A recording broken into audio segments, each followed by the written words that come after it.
લોકસભા સાંસદ હરિભાઈ પટેલના પ્રયાસોથી મહેસાણા લોકસભા વિસ્તારમાં મંજૂર થયેલ ભારત સરકારની એડીપ યોજના અંતર્ગત વડનગર તાલુકાના લાભાર્થીઓ માટે લોકસભા સાંસદ હરિભાઈ પટેલના અધ્યક્ષસ્થાને તેમજ જિલ્લા પંચાયત પ્રમુખ નીતિનભાઈ પટેલ અને રાજ્યસભા સાંસદ મયંકભાઈ નાયકની ઉપસ્થિતિમાં જવાહર નવોદય વિદ્યાલય વડનગર ખાતે ભારતીય કૃત્રિમ અંગ નિર્માણ નિગમ અમદાવાદ દ્વારા અને જિલ્લા વહીવટીતંત્રના સહયોગથી નિઃશુલ્ક સાધન સહાય વિતરણ કેમ્પ યોજાયો હતો। આ કેમ્પની વિગતો આપતા લોકસભા સાંસદે જણાવ્યું હતું કે લોકસભા વિસ્તારમાં આશરે 1700 જેટલા દિવ્યાંગોની ઓળખ કરવામાં આવી છે, જેમના માટે ભારત સરકાર અને CSR ફંડના સહયોગથી આશરે 3 કરોડ રૂપિયાની માતબર રકમના 3400 જેટલા સાધનો મંજૂર કરાયા છે। જે અંતર્ગત વડનગર ખાતે આયોજિત આજના કાર્યક્રમમાં 265 લાભાર્થીઓને 40 લાખથી વધુ કિંમત મોટરાઇઝ્ડ ટ્રાયસિકલ, વ્હીલચેર, શ્રવણ યંત્રો જેવા જુદા જુદા ઉપકરણોનું વિતરણ કરવામાં આવ્યું છે।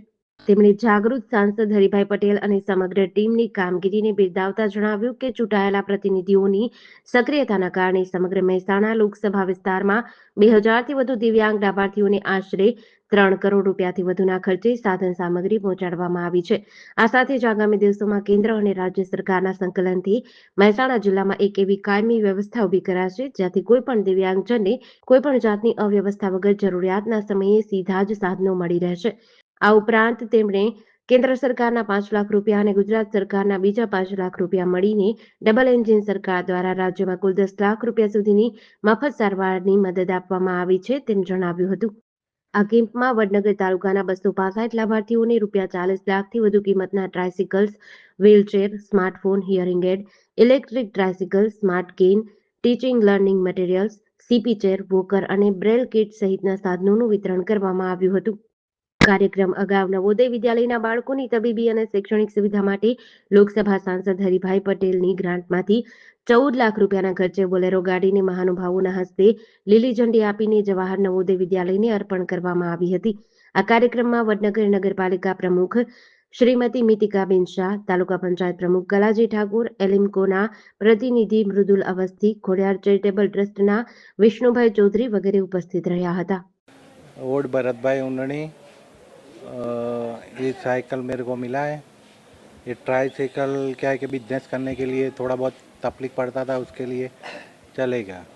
મારું નામ ચાવડા અનુપસિંહ છે, અનુપસિંહ અર્જનજી। અમને જે ઇલેક્ટ્રિક ટ્રાયસિકલ આપી છે વડાપ્રધાન એલિંકો દ્વારા, જે બદલ તેમનો ખૂબ ખૂબ આભાર છે। આનાથી અમને ઘણું બધું લોકલ ગામમાં ફરવા માટે તકલીફ નહીં પડે અને ઇલેક્ટ્રિક હોવાના હિસાબે અમને શરીરને પણ કોઈ તકલીફ નહીં પડે, પણ અમે જઈ શકીશું, ફરી શકીશું। ગામમાં કોઈ ખરીદી કરવી હોય, કંઈ લેવું હોય, કામ કરવું હોય તો અમે કરી શકીશું। તે બદલ ભારત સરકાર અને નરેન્દ્રભાઈ મોદી અને LMPનો ખૂબ ખૂબ આભાર। આજે આપણા માટે ગૌરવની વાત છે। આપણા સૌના ગૌરવવંતા યશસ્વી વડાપ્રધાન માન્ય શ્રી નરેન્દ્રભાઈ મોદી સાહેબના માદરે વતનમાં આજે ભારત સરકાર દ્વારા સામાજિક અધિકારિતા વિભાગ અને ગુજરાત સરકાર જિલ્લા વહીવટીતંત્ર દ્વારા વડનગર તાલુકા ખાતે ભારત સરકારની એડીપ યોજના અંતર્ગત દિવ્યાંગોને મફત સાધનો આપવાનું આજે આ કેમ્પનું આયોજન થયું છે। અને આજના આ કેમ્પમાં આમ તો લોકસભા મહેસાણામાં 7 વિધાનસભામાં 1700 કુલ દિવ્યાંગોનું એસેસમેન્ટ થયેલું છે અને 3400 ઉપકરણોનો પણ મંજૂરી મળેલી છે। એના પૈકી વડનગર તાલુકાના દિવ્યાંગોને આજે વડનગરની નવોદય વિદ્યાલયમાં આ કાર્યક્રમ રાખેલો અને આ કાર્યક્રમમાં વડનગર તાલુકાના 265 જેટલા લાભાર્થીઓ અને 500 જેટલા ઉપકરણોનું વિતરણ 41 લાખની રકમ સાથેના સાધનોનું વિતરણ આજે થયું છે। દિવ્યાંગોના વાલીઓ, દિવ્યાંગો પણ એમનામાં સાધનોના વિતરણ બાદ ખુશીની લહેર દેખાઈ છે।